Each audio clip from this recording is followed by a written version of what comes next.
Let's be honest, you care what they think. Too much, probably. Why? Why this desperate need for a thumbs up from strangers or even people you know?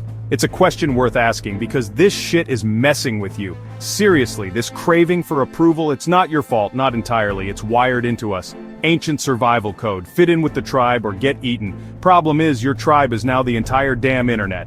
And every judgy relative. That old wiring is short-circuiting. So you dance, you perform, you tweak your personality, hoping for applause or at least no rotten tomatoes. But is that living, or just a really tiring show with a terrible audience? Spoiler, it's the latter, always. The result of this constant performance? Anxiety for starters. A gnawing feeling you're a fraud, because you kind of are. You're hiding the real you. And for what? A life lived on someone else's terms. A muted, beige existence. That's not a life. It's a slow death. Living for likes costs you. Big time. It costs you your peace. That quiet in your head, gone. Replaced by constant chatter. Did they like that? Was that stupid? What if they hate me? It's exhausting, isn't it? This endless mental gymnastics, you start hiding parts of yourself, the weird bits, the quirky passions, the opinions that don't fit the mold. You sand down your edges, become smooth, agreeable, boring, all to avoid a little discomfort. A possible negative comment, you're trading your soul for safety, a terrible bargain. Remember being a kid? Maybe you didn't try out for the team or wear that outrageous outfit you loved. Why? Fear. Fear of being laughed at, of not being cool enough, so you missed out on joy, on experience, on being you. That pattern often starts young, and it sticks. Some wise old dude, Lao Tzu, said something like this: care about what other people think and you will always be their prisoner. He wasn't wrong. You become a slave to their whims. Their approval is your cage, and you're holding the damn key. But you're too scared to use it. Here's a fun fact. You can't control what others think. Not really. Not ever. Trying to is like trying to catch smoke with your hands. It's a pointless, frustrating game. You'll always lose. So why play? Stop wasting your energy. Their opinions? They're not really about you. Mostly they're about them.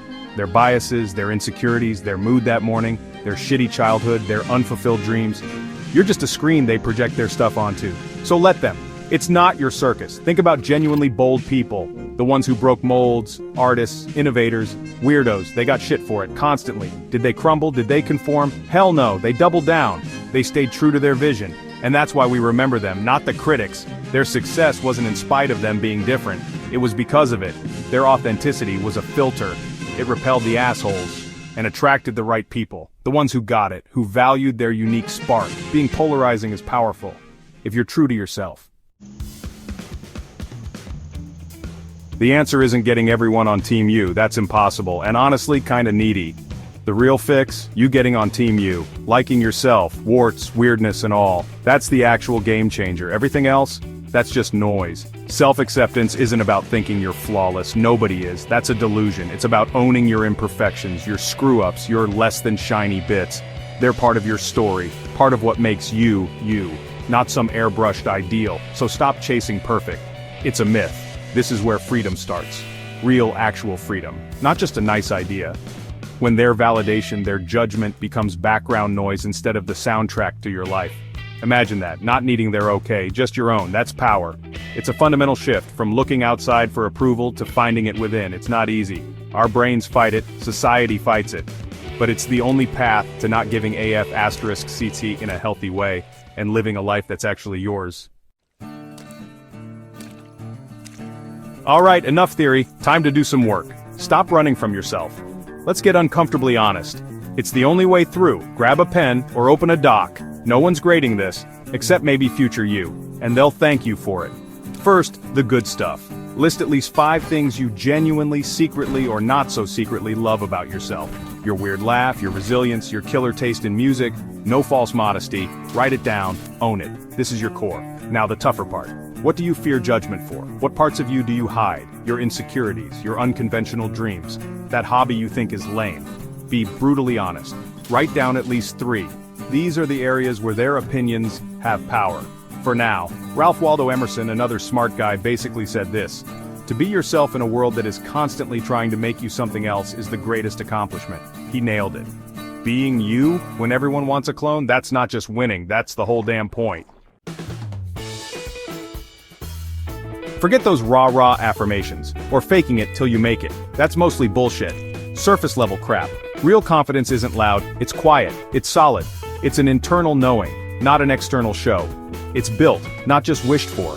True confidence comes from one thing: keeping promises to yourself. Integrity. You say you'll do something, do it, even small stuff. Get up on time, finish that task. Each kept promise is a brick in the foundation of self-trust. And self-trust is real confidence. It's also about speaking your truth, even when your voice shakes, especially then. Saying no when you mean no. Without a 20-minute apology, setting boundaries, choosing authenticity over approval. Each time you do, you reclaim a piece of yourself. That's how you build your DGAF muscle. Carl Jung, a dude who knew minds, said becoming who you truly are is life's ultimate privilege. He meant, stop being a watered-down, approval-seeking version. Unleash your actual, messy, glorious self on the world. It's not just a privilege, it's your responsibility.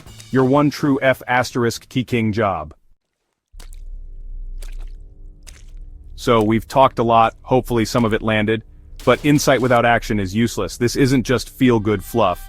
It's a call to change your life, your actual real-world life. Starting now, not tomorrow, not someday, today. So, what's one small bold step? Something that scares you a little. Unfollow those perfect people who make you feel like crap. Say no to that invitation you're dreading. Wear that slightly weird shirt.